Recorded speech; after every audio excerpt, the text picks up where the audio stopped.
Shalom, shalom mes bien-aimés, bonsoir à toutes et à tous. Je vous salue dans le nom de notre Seigneur Jésus-Christ de Nazareth. Pour notre rendez-vous de ce soir, il est 23 heures pile.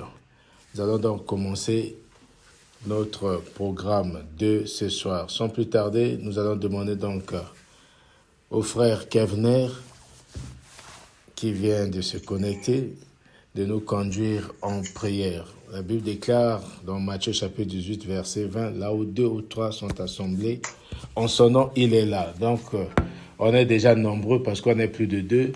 Nous pouvons donc célébrer la présence de Dieu. Et le frère Kevner va faire la prière d'ouverture. On désactive nos micros. Éternel Dieu Tout-Puissant, Père, Créateur du ciel et de la terre, nous te louons, te remercions, te glorifions, parce que tu es Elohim, tu es El Shaddai, tu es le Dieu vivant, tu es El Rapha. Père, nous disons merci parce que tu as veillé en nous tout le long de la journée. Merci parce que tu nous as graciés par ton souffle de vie, éternel Dieu. Tu as été le conducteur dans les moyens de transport dont nous avons emprunté, éternel Dieu. Tu as été le guide dans les sentiers dont nos pieds ont foulé. Merci, éternel Dieu Tout-Puissant. Merci pour la santé. Merci pour la protection. Merci parce que tu as permis à ce que nous nous retrouvions cette nuit, Père éternel Dieu Tout-Puissant, pour te louer. Tu as dit dans Matthieu 18 que là où 2 ou 3 sont réunis en ton nom, tu es là. Éternel Dieu Tout-Puissant, sans douter de quoi que ce soit, nous savons que tu es là. Et nous demandons à ce que ton esprit de sagesse, ton esprit d'intelligence, Père éternel Dieu Tout-Puissant, guide, Seigneur Dieu de gloire, le prédicateur de ce soir. Et que ce qui va être déversé comme prière, Père éternel Dieu, affecte nos vies, affecte notre comportement, affecte nos familles, Père éternel Dieu. Touche également, Père éternel, ceux qui ne se sont pas encore connectés, Père éternel Dieu Tout-Puissant, de là où ils sont, éternel Dieu. Nous t'avons ainsi prié, disons gloire et louange à toi, Seigneur Jésus-Christ de Nazareth. Amen. Amen. Est-ce qu'on peut acclamer notre Dieu, le Seigneur de gloire, le roi des rois? On acclame notre Dieu, on acclame notre Dieu, on acclame notre Dieu, on acclame. Nous poursuivons donc nos prières concernant la maintenance des relations étroites avec notre Dieu. Nous allons donc aujourd'hui poursuivre. Je vous encourage tous donc à ce que vous êtes en train de faire, de se connecter tous les soirs et à partager ces liens. Et Dieu demeure donc au centre et au contrôle de ces assises telles que le frère Kevner a prié. Donc ce soir, il y a des frères qui s'ajoutent et des sœurs.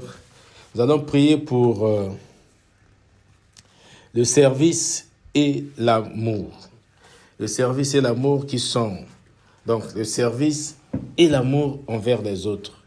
Ce sont des éléments qui caractérisent, qui sont très essentiels pour maintenir une relation étroite dans nos familles avec donc notre Dieu. C'est des moyens de manifester la foi en action. Quand nous faisons les services, nous servons nos frères, nous manifestons l'amour envers les autres. Vous savez, c'est comme j'avais dit, l'amour revient toujours. Que quelqu'un dise, Seigneur, parle-moi ce soir. Je ne veux pas entendre de ton serviteur, je veux entendre de toi. Saint-Esprit, toi qui es au-dedans de moi, merci de me parler au nom de Jésus-Christ de Nazareth. Alléluia. Nous voyons que nos frères de la régie ne sont pas disponibles. Donc nous allons... Souvent on met la vidéo pour eux, pour YouTube et Facebook. Mais nous allons continuer. Je ne sais pas si ils vont nous rejoindre pendant que nous avons déjà amorcé. Nous allons donc lire sans plus tarder Matthieu chapitre 22, le verset 39. Matthieu chapitre 22, verset 39, la Bible déclare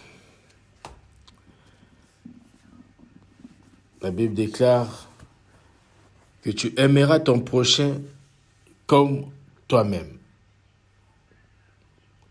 Nous avons parlé de l'adoration, nous avons parlé de l'obéissance hier. Ce commandement qui est donc l'amour était au centre hier. Mais ça revient encore parce que là nous ne parlons pas de l'obéissance, mais nous parlons de le service et l'amour que nous devons tout le temps manifester envers les autres. C'est pour ça que ce passage est toujours au centre. C'est le commandement. En tout cas, on ne peut pas s'en passer de l'amour. Mais ça revient toujours. Nous devons donc servir les autres, nous devons donc manifester l'amour vis-à-vis des autres. Donc, Jésus dit, aime ton prochain comme toi-même. Aime ton prochain comme toi-même. Donc, nous allons commencer par parler d'abord sur l'amour envers les autres. Donc, dans ce contexte familial, cela signifie quoi? Nous devons aimer, chaque membre de la famille doit manifester de l'amour envers les autres. L'amour qui est capital. Nous avons déjà appris comment manifester l'amour. Ça, on fait de rappel avant de tomber sur le service, parce que nous n'avons pas encore parlé du service les uns envers les autres. Donc, l'amour pour aimer ton frère, ta sœur, dans une famille, ton cousin, ta cousine, dans une famille, tes enfants, ton époux, ta femme, dans une famille comme toi-même, nous envoie à Matthieu chapitre 7, le verset 12. Matthieu chapitre 7, verset 12, pour manifester, pour savoir comment aimer l'autre comme toi, c'est juste savoir que ce que toi tu veux que les hommes te fassent, fais-le de même aux autres. Ça veut dire, si tu ne veux pas être offensé, ne cherche pas à offenser les autres. C'est ça l'amour. Dans la famille, si tu veux que tu sois respecté, commence donc à respecter les autres. Tu veux que tu sois considéré, commence à considérer les autres. Tu veux que tu sois admiré, commence à admirer les frères et les sœurs dans la famille. Tu veux que tu sois estimé, commence à estimer. La Bible dit que c'est les lois et les prophètes. Ça veut dire que ça ne rate pas. Ce que tu fais, ça ne peut que arriver. C'est des lois et des prophètes. Donc, pour manifester, pour aimer ton prochain, ton frère, ta sœur, ou ton collègue de service, comme toi-même, c'est lui faire ce que toi tu veux que les autres te fassent. En résumé, c'est ça. Vous voyez donc, Matthieu chapitre 22, le verset 39, est expliqué dans Matthieu chapitre 7 d'abord, le verset 12. C'est un principe que tu dois faire. Et chaque fois, tu te poses des questions. Est-ce que ce que je veux faire à mon frère, si c'était mon frère qui le faisait à moi, comment je devais recevoir cette action? Comment je devais comprendre ce genre de comportement? Si la réponse est oui, vas-y, fonce, fais-le. Si la réponse est non, ne le fais pas parce que toi, tu ne supportes pas ça, donc ton frère ne va pas aussi supporter ou ta sœur ne va pas supporter telle réponse. Nous devons donc réfléchir. C'est pour ça que nous demandons toujours tout le temps la guidance du Saint-Esprit. Quand tu demandes la guidance du Saint-Esprit, le Saint-Esprit te guidera jamais pour offenser le frère. Quand tu offenses ton frère, tu es en train d'offenser le Saint-Esprit. Tu es en train d'attrister le Saint-Esprit qui est au-dedans de toi. Parce que c'est d'abord pas lui qui t'a conduit, c'est pas lui qui a donné une direction. Tu fais par rapport à toi-même. Tu fais des choses par rapport à ton propre intérêt. Alléluia. Donc, nous devons donc manifester l'amour. C'est le commandement, comme nous avons vu hier, c'est un commandement d'aimer, le commandement le plus absolu. Quand tu aimes Dieu que tu ne vois pas, tu ne peux pas le faire. Pour montrer que tu aimes Dieu, tu respectes donc son commandement, tu aimes ton prochain. En aimant ton prochain, tu es en train d'aimer Dieu parce que Dieu vit au-dedans de ton prochain. Quand tu as la révélation de la connaissance de Dieu, tu connais que Dieu est omnipotent. Ça veut dire qu'il a toute puissance et est omniprésent. Donc il se trouve dans chaque personne. Et il est partout en même temps. Partout en même temps, tu ne peux pas te cacher de lui. Parce que ce Dieu-là est omniprésent. Donc il peut être présent au-dedans de toi. Pas il est présent au-dedans de toi. Il est aussi présent au-dedans de l'autre. Donc pour respecter, pour manifester que tu aimes Dieu, tu respectes Dieu, tu honores Dieu, fais-le aux hommes. C'est pour ça 1 Jean chapitre 4, le verset 7 au verset 8 nous parle que celui qui aime a connu Dieu, celui qui n'aime pas n'a pas connu Dieu. Parce que l'amour, Dieu est amour. Donc tu ne peux pas connaître Dieu et ne pas aimer. Parce que tu as la possibilité d'aimer. Et la possibilité d'aimer, c'est l'occasion qui nous est donnée de prier pour que le Saint-Esprit qui est au-dedans de nous nous capacite d'amour. Nous capacite de regarder les autres comme étant au-dessus de nous-mêmes, d'estimer les autres. Vous allez vous dire que cet homme aime vraiment l'amour. Oui, c'est le principe fondamental d'une vie saine, d'une bonne relation avec Dieu. Tu ne peux pas vivre avec Dieu, marcher avec Dieu si tu ne pratiques pas l'amour. L'amour au sein de la famille. Nous allons lire 1 Corinthiens chapitre 13, le verset 4 à 7. L'amour, comment on peut manifester une fois de plus l'amour au sein de nos familles. Dans 1 Corinthiens chapitre 13, le verset 4 à 7, la Bible dit « L'amour est passion ». Nous avons lu ça. Donc nous devons exprimer la patience. L'amour est plein de bonté. Nous devons manifester la bonté au sein de la famille.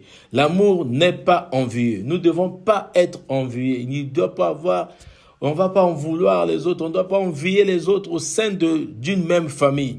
L'amour ne se vante pas. Tu ne veux pas dire que non, moi j'ai l'amour. En disant cela, il peut arriver que tu ne pratiques pas la patience. Tu ne pratiques pas la joie. Tu ne distribues pas la paix. Tu n'as pas la douceur, mais tu dis que tu as l'amour. Non, c'est pour ça que l'amour ne se vante pas. L'amour ne se dit pas, mais l'amour se pratique, l'amour se vit. L'amour, c'est au travers des actions. L'amour, c'est au travers des actes. Mais c'est bien de confesser, pas de dire que j'ai l'amour, mais de dire que je t'aime, d'un amour sincère, profond et réel. Maintenant, là, vous pouvez déjà dire aux personnes qui se trouvent dans vos familles, dans vos maisons, il ne faut pas hésiter, il faut tout le temps confesser. Le fait de confesser, nous avons vu ça hier, dans Proverbe chapitre 18, le verset 21, que l'amour, la vie, la mort et la vie sont au pouvoir de la langue. Quiconque en veut en mangera des fruits. Quand tu commences déjà à confesser que je t'aime, tu es en train d'appeler à l'existence l'amour dans ta famille. Même si tu n'aimes pas encore, mais le fait de confesser que je t'aime, l'amour, tu es en train d'appeler à l'existence l'amour. Tu es en train d'appeler les relations, de lier vos relations par l'amour au sein de la famille. La personne sera certainement surprise d'entendre que toi, tu prononces ça parce que tu n'avais pas l'habitude. Mais tu commences, il faut toujours un début à toute chose. Et quand tu commences à dire... Je t'aime, mes enfants, je vous aime, d'un amour sincère. On avait vu comment prononcer des paroles positives. C'est une vie, c'est un process dans la vie. C'est continu, c'est pas ponctuel, c'est d'une manière continuelle que nous devons prononcer des paroles. Donc, au sein de la famille, nous devons appliquer. L'amour ne se vante point. L'amour, il ne s'enfle pas d'orgueil. Ça veut dire que tu regardes ton propre intérêt. Tu dois regarder l'intérêt des autres. Tu ne dois pas te considérer comme étant au-dessus des autres. Parce que tu as peut-être des diplômes, parce que tu as... Non, ce que toi tu as, l'autre ne l'a pas. Ce que l'autre a, toi, tu ne l'as pas. Donc, pour dire que, comme une chanson que j'avais écoutée, si tu es plus grand, tu es grand, moi je suis court. Mais toi, tu es grand, moi je suis court. Tu n'as pas ma petite taille. Tu n'as pas ma petite taille, mais tu as la grande taille. Mais tu peux souffrir pour avoir ma petite taille, tu ne pourras jamais l'avoir. Donc, c'est juste des manières pour dire que si toi tu es brun, moi je suis sombre. Tu es clair, moi je suis sombre. Tu es mince, moi je suis gros. Tu es gros, moi je suis mince. Pour dire que personne ne peut avoir toutes choses. Et donc, de l'orgueil, ça ne sert à rien au sein d'une famille. Ça dissipe des bonnes relations. L'orgueil éloigne. L'orgueil éloigne les uns envers les autres. Donc, l'amour n'est pas orgueilleux. L'amour ne s'enfle pas d'orgueil. Il ne fait rien de malhonnête. Vous ne pouvez pas être dans une famille, vous vous retrouvez deux pour parler du mal d'une autre sœur. Vous êtes en train de vous passer votre temps au téléphone pour parler d'une sœur ou d'un frère, au moment où vous êtes tous dans la même famille. C'est la malhonnêteté. C'est la malhonnêteté. Ou de prendre quelque chose qui ne t'appartient pas au sein d'une famille sans maudire. Tu prends sans demander. Quelque chose qui ne t'appartient pas. Tu dis, ah, j'avais oublié. Ou dans les transports, tu prends des choses qui ne t'appartiennent pas en descendant. Je ne vais pas utiliser le mot vol, mais c'est la malhonnêteté. Donc, l'amour n'est pas malhonnête. Il ne cherche pas son intérêt, l'amour. Ça veut dire l'amour n'est pas égoïste. Quand tu recherches seulement ton intérêt, tu deviens égoïste. L'amour n'est pas égoïste. C'est deux contraires. Donc, l'amour ne peut pas chercher son propre intérêt. L'amour regarde l'intérêt des autres. Tu es en train de dire, bon oui, moi je suis fatigué. Bon, est-ce que c'est pour ton intérêt que tu dois faire ces moments de prière ou tu dois faire parce que Dieu t'a appelé, t'a confié une mission de le faire? Donc, quand tu vois, tu regardes ta fatigue, tu regardes ce que ta situation, tu ne vas pas faire des prières. Mais l'amour doit te motiver pour dire qu'il y a des familles, il y a des gens qui souffrent, des gens qui ont besoin de ces moments de prière. Nous tous, nous avons besoin de ces moments de prière. Et Dieu m'a capacité, nous devons donc faire ce programme. Alléluia. Et quand tu manifestes ça, quel que soit le degré de la fatigue que tu avais, la Bible dit que Dieu renouvelle la force de ceux qui se confient en lui. Tous ceux qui se confient en l'Éternel, l'Éternel renouvelle leur force. Et prennent le vol comme l'aigle. Alléluia. C'est pour cela que nous devons donc vivre en ne pas regarder l'intérêt personnel. L'égoïsme n'est pas empreint d'amour. Paul continue en disant, il ne cherche pas son intérêt, il ne s'irrite pas. Tu ne dois pas te mettre. L'amour ne peut pas te permettre d'être en colère pendant longtemps. La colère, c'est un sentiment. Mais quand tu es irrité, ça veut dire que la colère est conservée. Tu dors avec. Éphésiens chapitre 4, verset 26, la Bible dit, même si la colère pouvait arriver, que le soleil ne se couche pas sur votre colère. Le verset 27 dit, ne donnez pas l'accès au diable. Donc, quand tu dors en colère, tu es irrité, tu donnes l'accès au diable parce qu'il n'y a pas d'amour. Et le diable aime là où il n'y a pas d'amour. Donc, tu donnes l'accès au diable par ton manque d'amour, parce que tu es irrité tout le temps. Tu gardes la colère depuis janvier jusqu'en décembre pour attendre la fin du mois de décembre pour mettre les chansons d'Alpha Blondy qui dit « À tous ceux qui j'ai offensé, je demande pardon ». Ça devient une habitude. Au lieu de demander pardon, de vivre avec amour. Quand tu pardonnes, tu crées toi-même un climat d'amour, un climat de joie au-dedans de toi. Tu n'attends pas la fin d'année pour mettre des messages circulaires. Tu pardonnes au quotidien. Il ne réjouit pas. Il ne s'irrite pas. Il ne soupçonne pas le mal. Alléluia. C'est des paroles. Mais bien aimés, nous devons saisir, prendre ce passage-là. C'est ça les caractères. Comment nous pouvons vivre dans une famille. Nous devons donc appliquer ça. L'amour ne soupçonne point le mal. Dans une famille, ta sœur est là, et tu vois deux sœurs en train de parler, tu te dis certainement ils sont en train de parler de moi. Parce que tu as eu à commettre quelque chose qui n'est pas bien. Tu commences à soupçonner le mal. Ton père rentre, ou ta mère rentre, ta femme rentre en retard. Toi, tu dis, certainement, ma femme était quelque part. Tu soupçonnes le mal, tu vas souffrir. Et c'est là, tu vas commencer même à vivre des émotions fortes, des tensions, des hypertensions. Et parce que tu es en train de soupçonner le mal là où ça n'existe pas, demande simplement le dialogue. Au commencement, c'est la parole. Tu dois utiliser la parole et non les soupçons. L'amour ne soupçonne point le mal. Demande simplement à ta femme, ah ma chérie, tu ne m'as pas fait signe, tu es en retard. Il n'y a rien de difficile. Mon cœur, qu'est-ce qui s'est passé? Ah bébé, laisse, il y a eu ça, avec douceur. Souvenez-vous de Proverbes chapitre 15, le verset 1, que j'ai demandé d'écrire, de mettre sur les réfrigérateurs. La réponse douce calme la colère. Mais une réponse violente attise encore la colère. Donc nous devons utiliser, parce que la douceur fait partie des attributs de l'amour. Donc, quand tu as déjà tu manifestes la douceur, tu as la maîtrise de soi, tu ne vas pas soupçonner le mal. Dire que ma femme est rentrée en retard, certainement, elle a des amants, elle a ceci, ou peut-être elle a eu à faire des choses qui ne sont pas propres. Non, ou mon mari, ça c'est des choses à éviter au sein de la famille. Quand il y a l'amour, il n'y a pas de soupçon. On ne soupçonne pas le mal. On positive tout dans une famille parce qu'il y a l'amour. Mon frère ne m'appelle pas, certainement parce qu'il a maintenant beaucoup d'argent, il ne me calcule plus. Ça, c'est soupçonner le mal. Depuis qu'il travaille maintenant à tel endroit, il ne me calcule plus. Depuis, on va voir le jour où il va perdre ce poste-là. Tu pars loin, tu souffres. Tu vas faire un AVC. Si je ne fais pas AVC, comme j'aime rigoler, tu vas faire au moins AV. Alléluia. Parce que tu soupçonnes le mal et tu peux dépasser, même faire AVC. Tu dépasses. Pour ne pas ajouter D. Mais c'est AVC. C'est une manière de rigoler pour dire que faisez trop attention. Ne soupçonnons pas le mal dans nos familles. L'amour ne soupçonne pas le mal.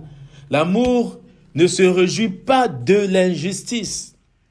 Tu as une nièce dans ta maison, tu as tes enfants, tu fais seulement des choses, tu donnes à tes enfants, tu ne fais pas, tu fais pas des choses d'une manière équitable. Tu privilégies tes enfants au détriment de ta nièce. Ou tu fais des choses parce que, voilà, c'est ça de l'injustice. Où tu vois quelqu'un en train de maltraiter, deux frères qui sont en train de maltraiter leur cousin ou cousine dans la maison. Non, ça, tu te réjouis. Non, il faut donc combattre l'injustice. L'amour combat l'injustice. Alléluia. L'amour combat l'injustice. L'amour ne se réjouit pas donc de l'injustice, mais il se réjouit de la vérité.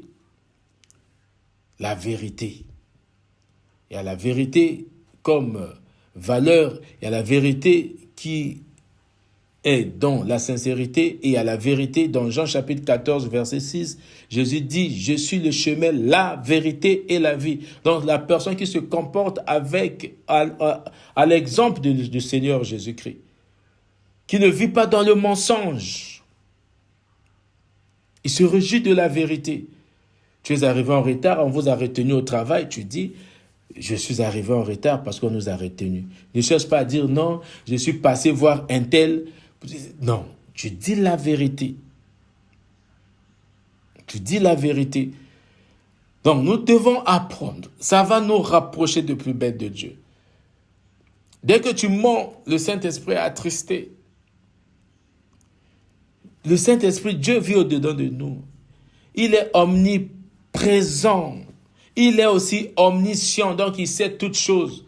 Rien ne sert de mentir.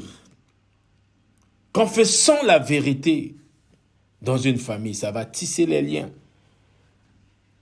Il pardonne tout, c'est là où le bas blesse. L'amour pardonne tout. On n'a pas dit ça pardonne tel type de faute, ou l'amour excuse tel type de faute. Mais tout, il y a eu tout, c'est énorme. Nous devons apprendre donc à pardonner tout. Parce que quand tu pardonnes, c'est d'abord pour toi.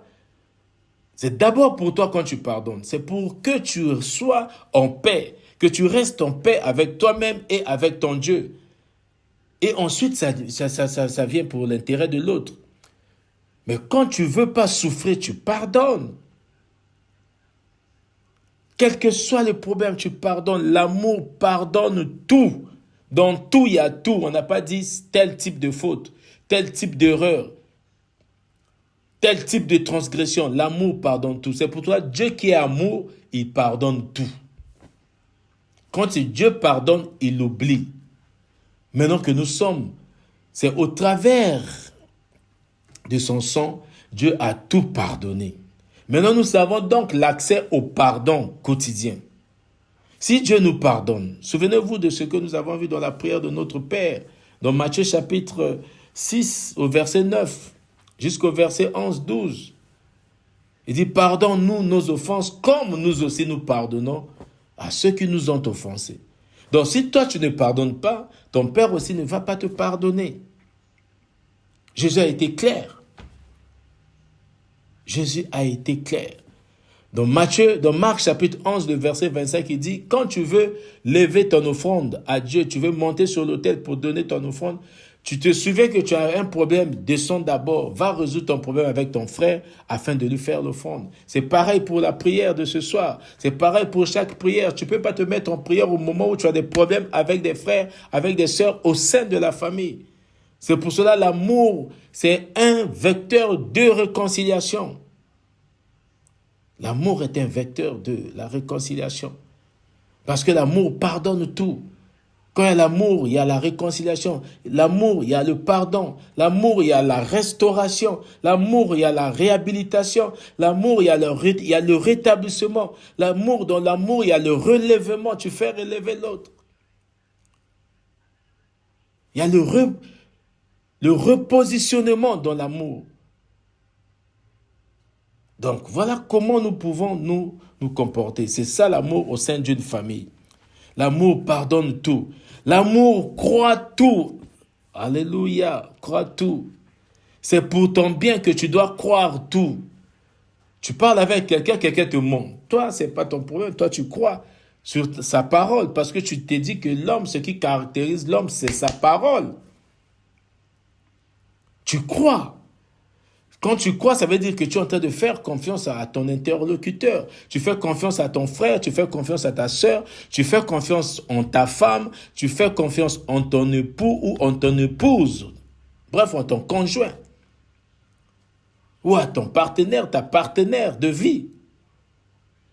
Ça veut dire que tu crois ce que la personne... Tu avances, tu ne souffres pas, mon frère, ma sœur. Quand tu crois, tu as la paix. Mais la personne qui ment, c'est cette personne-là qui souffre.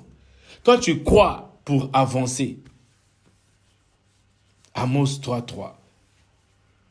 Pour marcher ensemble, vous devez vous entendre. Si l'autre ne te comprend pas, toi, comprends pour avancer. Même si tu penses que tu as raison. Mais pour ne pas perdre le temps, on n'a que 24 heures.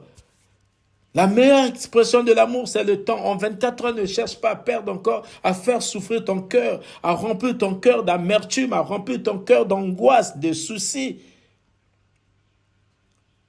Mais tu crois pour éviter les angoisses. Tu crois pour éviter l'anxiété. Tu crois pour éviter les soucis.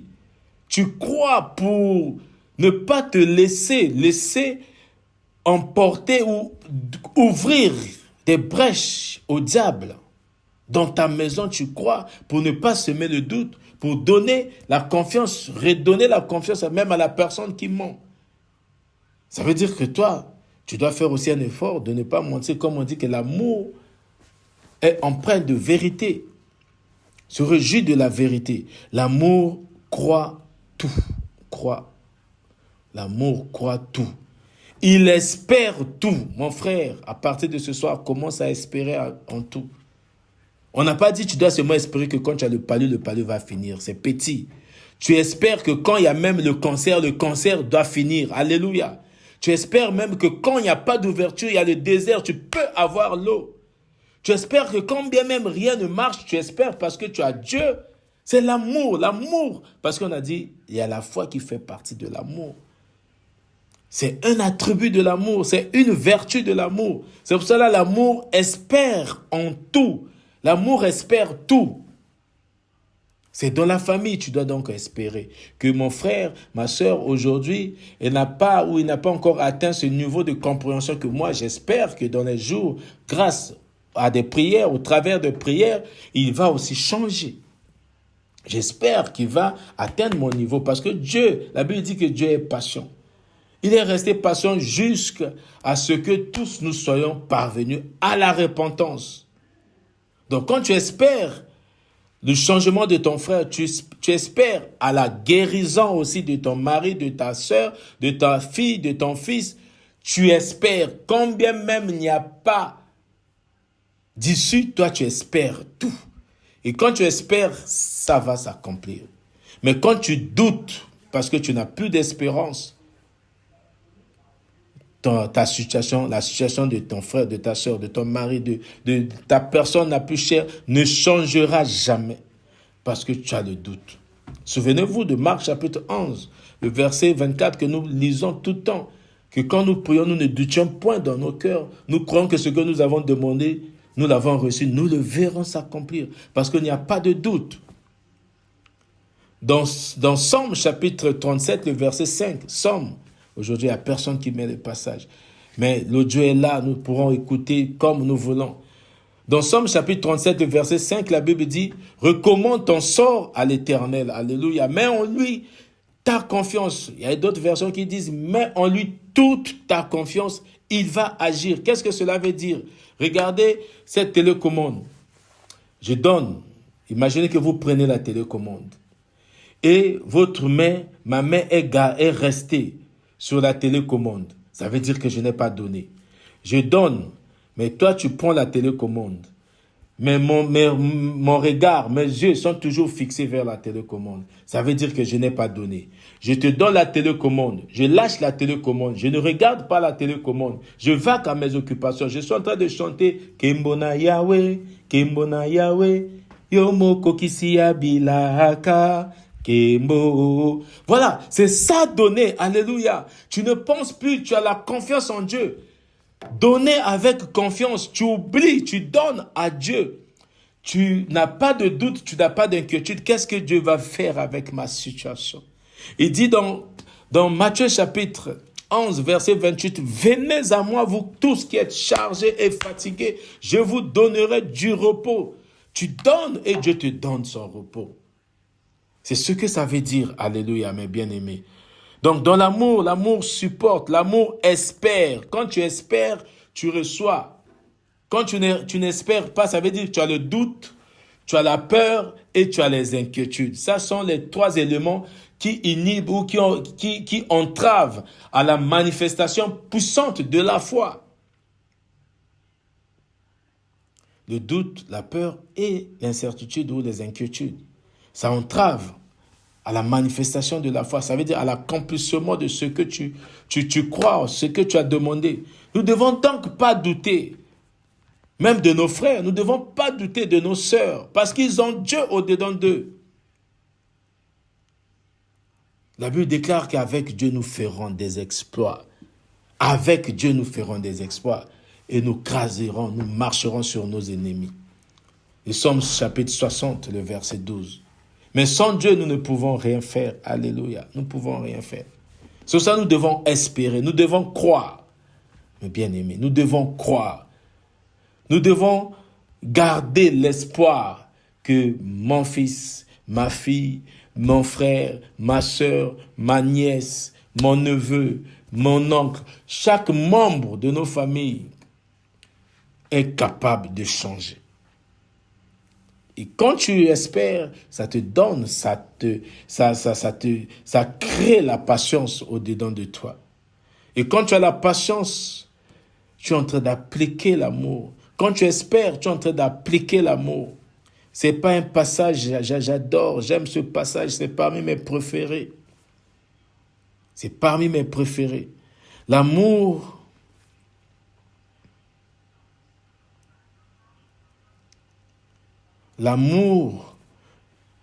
pardonne tout, l'amour croit tout, l'amour espère tout, l'amour supporte tout. Ah, c'est maintenant là.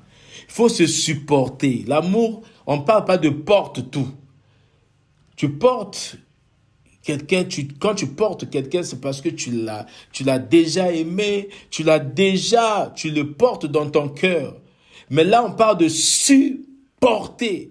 Ça veut dire que l'éducation d'une personne, c'est pas conforme à tes idéaux, c'est pas conforme à ce que toi tu veux, mais tu es obligé de supporter la personne. Au sein d'une famille, dans les communautés où nous allons pour communier, dans les lieux de travail, dans les marchés, partout où nous passons, nous devons, l'amour supporte. L'amour supporte. Tu étais là, c'est quelqu'un qui vient, tu parles avec douceur. Quelqu'un te parle malhonnêtement ou peut-être violemment. Toi, tu supportes. C'est à ceci que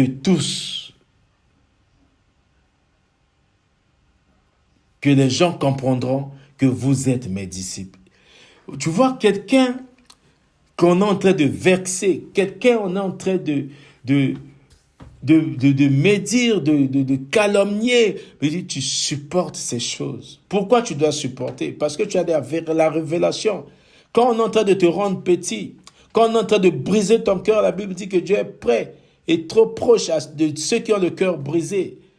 Et la Bible dit que la puissance de Dieu, 2 Corinthiens chapitre 12, le verset 9, que la puissance de Dieu s'accomplit dans les moments de faiblesse, verset 9 jusqu'à 10. C'est pour cela Paul dit au verset 11 qu'il se plaît dans les outrages, les calamités, les difficultés, car quand il est faible, c'est alors qu'il est fort. Donc tu supportes. Quand tu supportes, tu deviens fort. C'est là où la puissance de Dieu s'accomplit dans ta vie, parce que tu es en train de supporter. Tu supportes quelqu'un que tu ne portes pas. Donc dans la famille, au sein de la famille, nous devons nous supporter. Vous pouvez être issus du même père, même mère.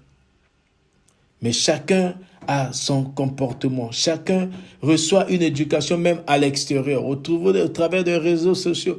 Donc il faut se supporter pour avancer. Quand vous vous supportez, vous vous comprenez. Et c'est pour avancer. Tu supportes l'autre. Il a l'habitude de mal parler peut-être aux parents. Il a l'habitude de refuser les commissions des parents, de désobéir, de ne pas respecter même les parents. Mais toi, tu supportes. Tu supportes. Souvenez-vous de la parabole que Jésus a donnée dans Matthieu chapitre 13, de l'ivraie. Un cultivateur dans un champ, il vient, il sème le blé dans le bon gré. Alors le soir, l'ennemi passe aussi s'aimer l'ivraie. Et quand les travailleurs se retrouvent dans la journée, ils remarquent que dans le jardin, il y a aussi l'ivraie. L'ivraie, quand vous regardez le blé, c'est des plantes qui ressemblent vraiment au blé, mais ce n'est pas le blé qui donne la farine. Jésus utilise cette parabole parce que les gens qui l'écoutaient étaient plus les Palestiniens. De l'époque, c'était des agriculteurs. Donc, ils comprenaient chaque fois quand Jésus parlait, il prenait les paraboles concernant l'agriculture, les grains de sénévé, pour montrer le royaume de Dieu.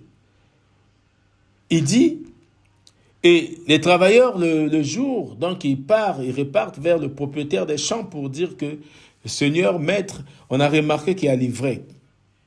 Qu'est-ce que nous faisons avec?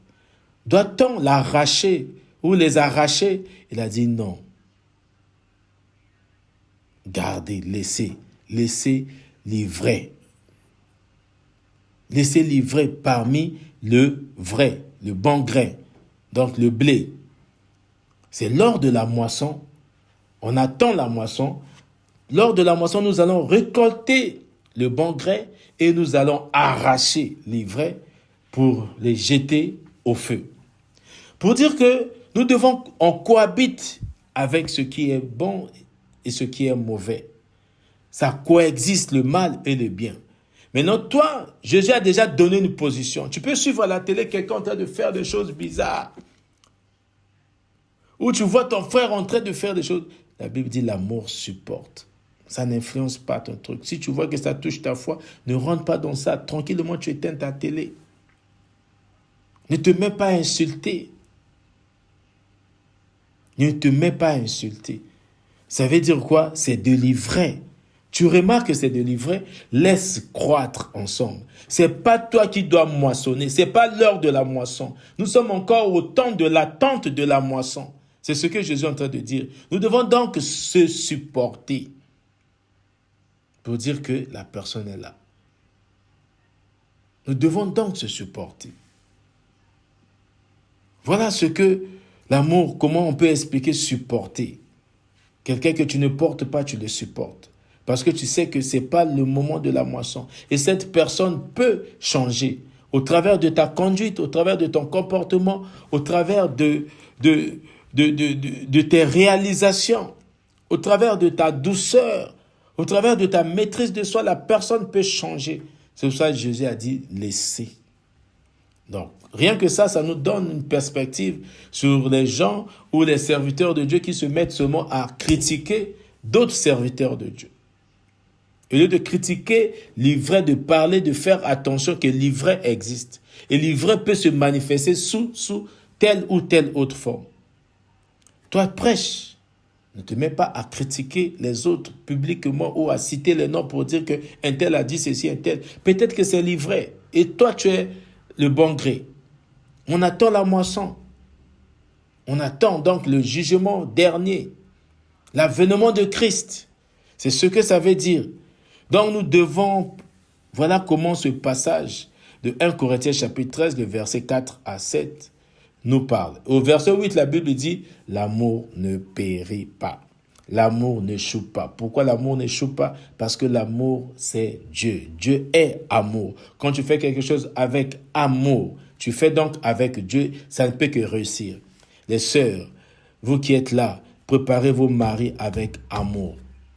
Quel que soit, même si vous ne savez pas de préparer, tout ce que vous allez préparer là, si vous le faites avec amour, par exemple, vous préparez en poussant des cris de joie, en louant Dieu, alors la nourriture, là, votre mari, le frère, quand il va rentrer, il va manger, il va toujours trouver ça bon, parce que vous avez fait ça avec amour.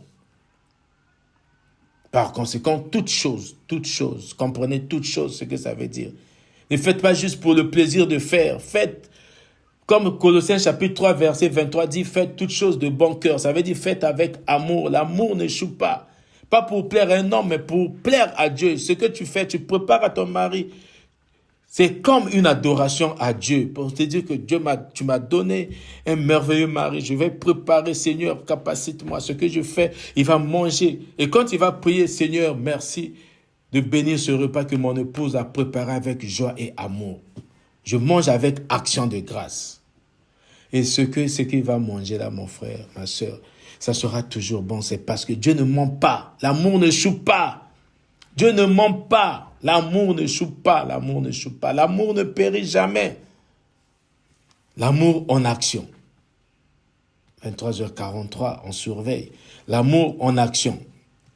1 Jean chapitre 3, verset 18. L'amour doit être en action. L'amour ne doit pas se limiter, comme on dit, l'amour ne se vante pas. L'amour doit être une action. L'amour doit être un acte que tu poses. Tu dois donc commencer à apprendre à poser des actes d'amour. Nous avons décrit. Commence à poser. J'ai déjà dit ici que le temps, c'est la meilleure expression de l'amour. Dieu nous donne tous 24 heures. Comment tu utilises tes 24 heures? Alors que ton mari est au travail, il a beaucoup de travail, toi tu fais juste un texte. Coucou bébé, tu me manques. Coucou chérie, tu as mangé quelque chose? Toi aussi, monsieur, là, pendant que ta femme est en train de travailler, il a beaucoup de travail, un message arrive. Ah, bébé. Il dit quoi, bébé? Non, je pense juste à toi. Tu me manques. C'est ça l'amour. C'est un acte. Tu n'attends pas le soir, tu as besoin pour faire des enfants, tu dis que bébé, je t'aime. Non. Ça, ce n'est pas de l'amour. Ça, c'est de l'hypocrisie. Ça, c'est de l'hypocrisie, mes bien-aimés. Nous devons donc grandir, nous devons croître dans notre manière de vivre. Tu verras que quand tu marches, tu as ta tête qui est vraiment sur les épaules. Tu es tranquille, tu n'as pas de soucis. Et ton mari là où il sera, ou ta femme là où elle sera, vous êtes connectés. C'est là où on dit que l'homme quittera et s'attachera. L'attachement doit être permanent. C'est au niveau des pensées, au niveau... Là, vous allez vivre un amour qui est cohérent, un amour qui est parfait. Et personne ne pourra rentrer pour vous séparer. Qui vous séparera de l'amour de Dieu? Personne. C'est parce que vous êtes liés par l'amour de Dieu. Vous n'êtes pas liés seulement par l'amour charnel. Ou par l'amour familial, ce qui est naturel. Vous êtes liés aussi par l'amour de Dieu. Ton frère ne t'appelle pas, tu comprends, oui, mon frère doit avoir des problèmes, il a beaucoup de choses, mais il me porte dans ton cœur, dans son cœur, il m'aime, ma soeur m'aime, on est là, on est liés, on est une famille. Nous devons, si nous appliquons ces choses, nous allons impacter le monde. Nous allons impacter notre entourage. C'est pour ça que Jésus a dit dans Jean chapitre 13, verset 35, que c'est à partir de cela que le monde saura que vous êtes mes disciples quand il y a l'amour. Quand il y a l'amour. Quand il y a l'amour. On n'est pas des moins que rien. Nous sommes les citoyens du ciel, mes bien-aimés. Nous devons donc impacter, tel que nous avons dit, notre esprit siège dans le lieu céleste. Nous devons donc influencer le monde. Nous apprenons maintenant à vivre dans le monde où nous sommes nés avant. Parce qu'on est maintenant né de Dieu. Quand on est né de Dieu, ça veut dire qu'on est maintenant né d'en haut. Comme on est né d'en haut, mais nous vivons dans le monde. Nous ne devons pas laisser le monde impacter, influencer notre esprit. C'est à nous d'impacter le monde. Mais sans Dieu, nous ne pouvons rien. C'est pour ça que nous devons passer par la prière. Nous devons donc passer par la prière, mes bien-aimés, pour arriver à ce stade. Je crois que demain, nous allons continuer toujours, parce que nous n'avons même pas encore parlé du service. Nous allons finir avec l'amour et demain, nous allons parler du service. On a encore 3 minutes avant de prier. Donc l'amour, il y a aussi l'amour des ennemis. Donc nous allons lire l'amour en action. 1 Jean chapitre 3, verset 18. La Bible dit, petits enfants, et n'aimons pas en parole et avec la langue, mais en action et avec vérité. Voilà ce que ça veut dire. N'aimons pas en parole. Je reprécise le passage. 1 Jean chapitre 3, verset 18. N'aimons pas en parole. Oui, moi j'aime mes frères. Non, il faut action. Il y a même un jeu qu'on dit action et vérité. Donc nous devons aimer en action et avec vérité. L'action doit être équilibrée avec la vérité. C'est comme ça que nous devons aimer. Donc pour aller vite, il y a aussi l'amour des ennemis. L'amour pour les ennemis. Matthieu chapitre 5, verset 44. Toi, tu n'as pas d'ennemis. Pour toi, tu n'as pas d'ennemis. C'est des gens qui font de toi leur ennemi. Ne cherche pas à avoir des ennemis.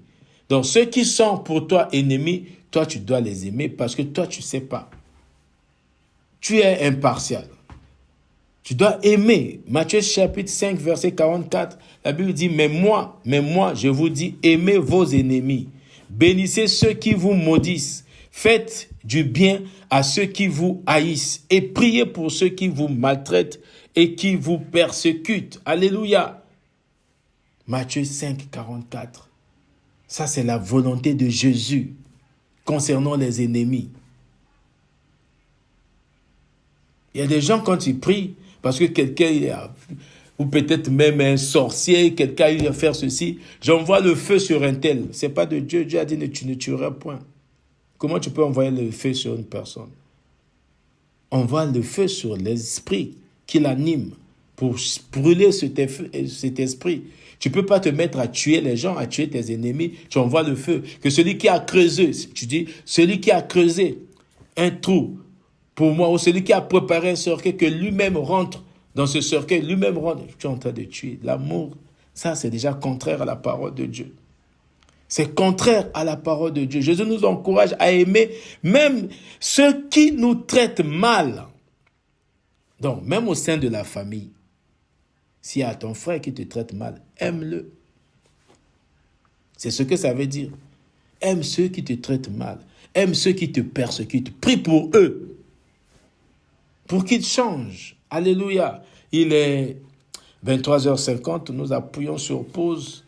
Grâce à Dieu. Et demain, nous allons continuer. Mais nous allons nous mettre en prière. Mais avant la prière, je demande au frère divin, s'il est toujours là, de nous conduire dans 1 minute d'adoration. Un chant d'adoration, un chant de louange tel que le Saint-Esprit te dirige. 1 minute. Frère divin, si le frère divin n'est pas là, la sœur Cybèle est là.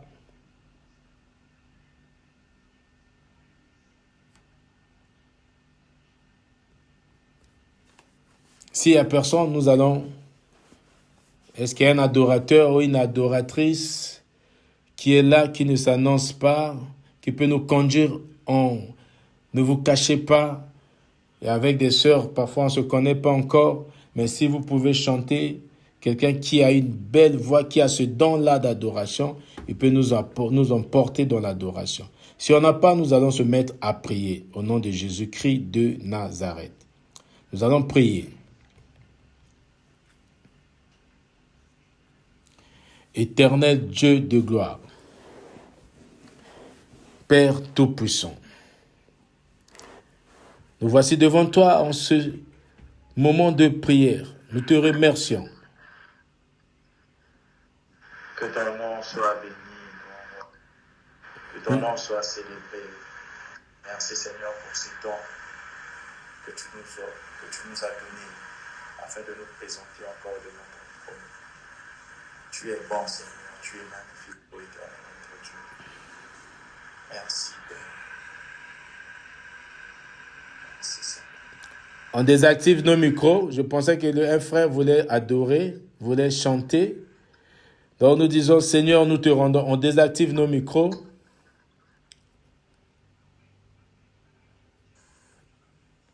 Sinon, moi, je peux faire depuis chez moi.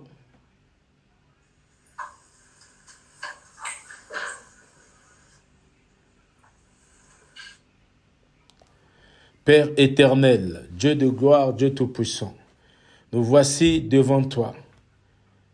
Père, nous prions pour l'amour, ton amour, que ça soit au centre de nos vies. Laisse que Père éternel, tel que tu nous as recommandé, dans 1 Corinthiens, chapitre 13, le verset 4 au verset 7, que chaque caractéristique de l'amour soit notre partage, que chaque caractéristique de l'amour soit le partage de chaque membre de nos familles. Nous voulons vivre, Père, selon ta volonté. Nous voulons manifester l'amour vrai, l'amour inconditionnel, l'amour qui est empreint de désintéressement. Seigneur, aide-nous ce soir et maintenant, afin que nous pratiquions l'amour, le vrai amour dans nos vies, partout où nous passerons. Que ceux qui nous regardent, ceux qui s'approchent de nous, comprennent que nous sommes tes disciples. Que nous soyons des témoins vivants de ton amour. Que nous soyons des porteurs du message d'amour, de ton amour, partout où nous serons. Au travers de notre entourage, Père, merci de nos capacités. Dans le puissant nom de notre Seigneur Jésus-Christ. Seigneur, l'amour, encore l'amour. Nous voulons vivre cet amour. Nous voulons être l'expression de ton amour. Nous voulons que l'amour soit le trait d'union dans nos familles, dans nos foyers, dans nos maisons et même dans nos pays. Dans le puissant nom de notre Seigneur Jésus-Christ. Élève ta voix et prie au nom de Jésus-Christ. Tu peux maintenant activer ton micro. Élève ta voix et prie au nom de Jésus-Christ de Nazareth. Élève ta voix et prie. Élève ta voix et prie au nom de Jésus-Christ. Pour l'amour, que l'amour soit ton partage. Nous prions pour l'amour. Demain, nous allons encore prier pour l'amour. Élève ta voix pour l'amour au nom de Jésus-Christ de Nazareth. Que l'amour de Dieu soit notre partage. Que l'amour de Dieu soit au centre de nos vies. Que l'amour sincère, que nous arrivons à supporter tout, que nous arrivons à tout excuser, à tout pardonner, que nous arrivons à ne pas soupçonner le mal. Que Dieu nous capacite de cette possibilité de ne pas soupçonner le mal entre nos frères, de ne pas soupçonner le mal dans nos relations, de ne pas soupçonner le mal au travail, au travers de nos collègues de service, au travers de nos frères, de nos camarades à l'école. Que nous soyons toujours remplis de sa puissance, que nous soyons remplis de son amour. Que tout ce que nous ferons soit empreint d'amour dans nos vies, dans le puissant nom de notre Seigneur Jésus-Christ de Nazareth. Merci Seigneur Dieu. Laisse que nous espérons tout, que nous arrivons à espérer en toutes choses, que nous arrivons à espérer en la guérison, en ta guérison miraculeuse, que nous arrivons Seigneur Dieu à espérer au changement dans nos vies, dans le puissant nom de notre Seigneur Jésus-Christ. Père, nous te rendons grâce. Nous te rendons grâce, Seigneur Dieu. Nous te louons de ce que tu nous capacites de ces possibilités, de ce que tu nous capacites, Seigneur Dieu, des caractéristiques de l'amour, que nous manifestons ces caractéristiques d'amour dans nos vies. Oui, Seigneur, nous te louons. Nous te rendons grâce, Père éternel. Nous te rendons grâce, Seigneur Dieu, pour les possibilités infinies de pratique d'amour. Merci pour l'applicabilité de l'amour dans nos vies. Que nous soyons, Père éternel, notre vie soit empreinte d'amour. Nos comportements soient empreints d'amour. Nos conduites soient empreintes d'amour, Seigneur Dieu, dans le puissant nom de notre Seigneur Jésus-Christ. Nous voulons être des pratiquants d'amour. Nous voulons être aussi, Seigneur Dieu, des distributeurs d'amour, des distributeurs des caractères d'amour, des distributeurs automatiques des vertus de l'amour, la joie, la paix, la bénignité, la foi, la fidélité, Seigneur Dieu, dans le puissant nom de notre Seigneur Jésus-Christ. Au nom de... Alléluia. Est-ce qu'on peut acclamer notre Dieu?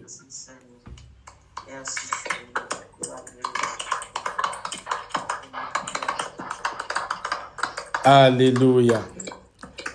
Nous allons passer au deuxième point. Je rappelle à tous que tout ce que nous faisons, si ce n'est pas sur YouTube, il y a au moins sur WhatsApp, sous la forme audio. Et nous pouvons écouter chaque jour, nous pouvons écouter dans la journée et nous pouvons nous remettre à noter les passages que nous n'avons pas pu noter alors que nous sommes en train d'enseigner, nous sommes en train d'exhorter.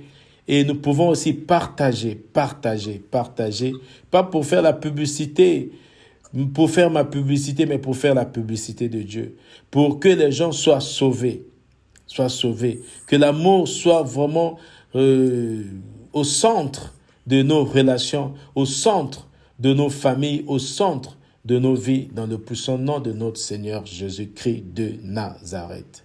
Si vous êtes là, on peut acclamer notre Dieu pour les moments merveilleux que nous passons tous les soirs ensemble.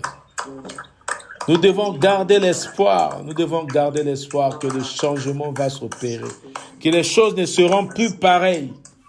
Dieu nous a parlé, on a reçu ce message que les choses ne seront plus pareilles, Je ne sais pas ce qui se passe dans ta vie, mais plus rien ne sera plus comme avant. Plus rien ne sera plus comme avant dans le nom de Jésus-Christ de Nazareth.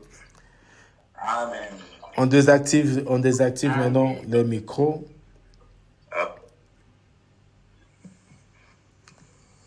Nous allons passer donc aux déclarations.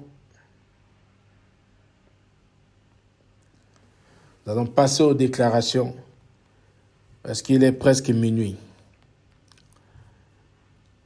Je rappelle Proverbes chapitre 18, le verset 21. La mort et la vie sont au pouvoir de la langue.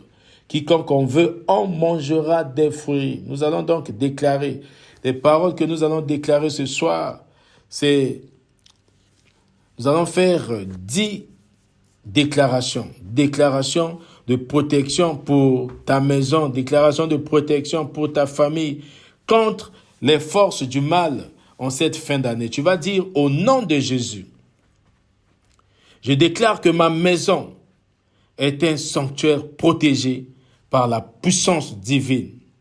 Je proclame que chaque membre de ma famille est entouré de l'armure spirituelle de Dieu. Nous protégeons contre les attaques du malin. J'invoque la puissance du Saint-Esprit pour sceller ma maison et la protéger de toute influence maléfique. Je lie et je rejette toute forme de malédiction ou d'envoûtement qui pourrait viser ma famille. Au nom de Jésus, je déclare que les anges de Dieu campent autour de ma maison, que les anges de Dieu campent autour de chaque maison, de chaque membre de ma famille, du plus grand au plus petit, assurant une protection céleste jour et nuit.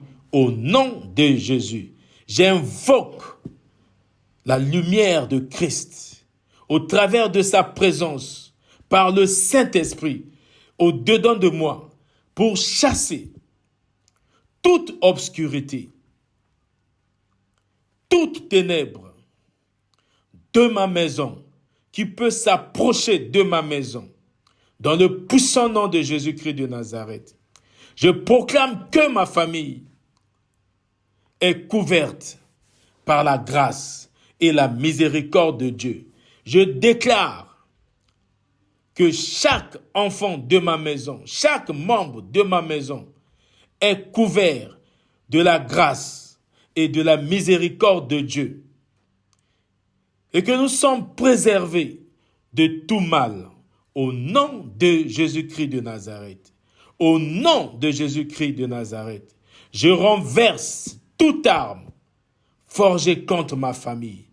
Je renverse toute arme forgée contre ma maison. Et je déclare qu'elle ne prospérera pas au nom de Jésus-Christ de Nazareth. Je prie pour un discernement spirituel accru, afin que nous puissions reconnaître toute menace spirituelle et la contrer au nom de Jésus-Christ de Nazareth. Je proclame que ma famille est revêtue de l'amour de Dieu. Je proclame que ma famille est revêtue de la puissance de Dieu qui chasse la peur et l'anxiété au nom de Jésus-Christ de Nazareth. J'invoque la bénédiction de Dieu sur ma maison. J'invoque la bénédiction de Dieu sur chaque membre de ma famille, du plus grand au plus petit, afin que nous soyons comblés de sa faveur et de ses bénédictions. Au nom puissant de Jésus-Christ de Nazareth, je déclare au nom puissant de Jésus-Christ de Nazareth que ma maison est un lieu de prière et d'adoration, où la présence de Dieu règne en maître et aucune force maléfique ne peut prévaloir dans le puissant nom de notre Seigneur Jésus-Christ de Nazareth. Dans le puissant nom de notre Seigneur Jésus-Christ de Nazareth. Dans le puissant nom de notre Seigneur Jésus-Christ de Nazareth.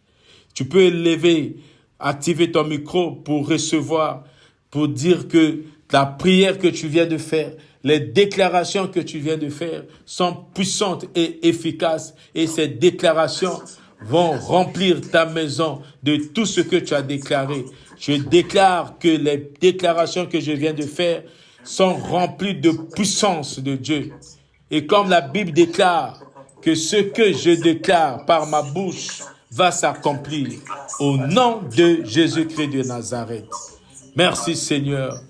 Merci Seigneur pour ces moments merveilleux. Nous te rendons grâce, ô Dieu, pour ces moments de prière. Nous t'acclamons, Père, nous t'acclamons. Nous t'acclamons, Seigneur Dieu. Nous t'acclamons, Seigneur de gloire. Nous poussons même des cris de joie. Oh, alléluia. Wouh! Nous poussons des cris de joie parce que tu es merveilleux. Nous t'adorons, Père. Reçois la gratitude de nos cœurs ce soir. Que ces prières, Seigneur, ces déclarations soient capitalisées dans nos vies au nom de Jésus-Christ de Nazareth. Alléluia.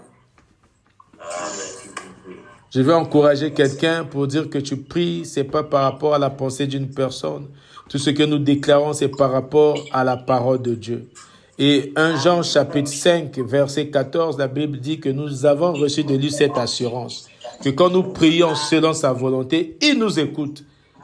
Et si tu crois que Dieu t'a écouté, Dieu t'a exaucé, tu acclames ton Dieu. Tu acclames ton Dieu. Alléluia, alléluia. Le message pour ce groupe, le message pour cette plateforme, Dieu a dit, pas au travers de moi, au travers d'un frère qui a participé une seule fois. Mais Dieu l'a parlé pour dire que les choses ne seront plus comme avant. Alléluia. Alléluia. Moi, je ne suis pas prophète. Je suis un enseignant, le moindre. Dieu a parlé au travers de quelqu'un. Dieu peut parler au travers de vous. C'est pour ça, ce soir, je communique ce message que plus rien ne sera plus comme avant. Je ne sais pas ce qui était avant dans ta vie, mais plus rien, en cette fin d'année, ne sera plus comme avant. Au nom de Jésus-Christ. Si tu crois, tu reçois avec des acclamations. Tu reçois avec des acclamations, tout en disant merci Seigneur Jésus. Gloire et louange à toi Seigneur Jésus. Nous disons 3 fois Amen.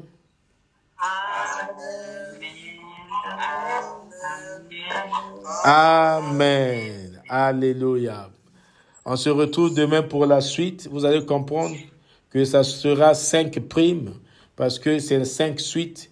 Nous continuons avec, nous n'allons pas changer de sujet. Nous allons continuer avec l'amour et le service et nous allons encore prier pour l'amour et le service. C'est ça la volonté de Dieu. Amen. Amen.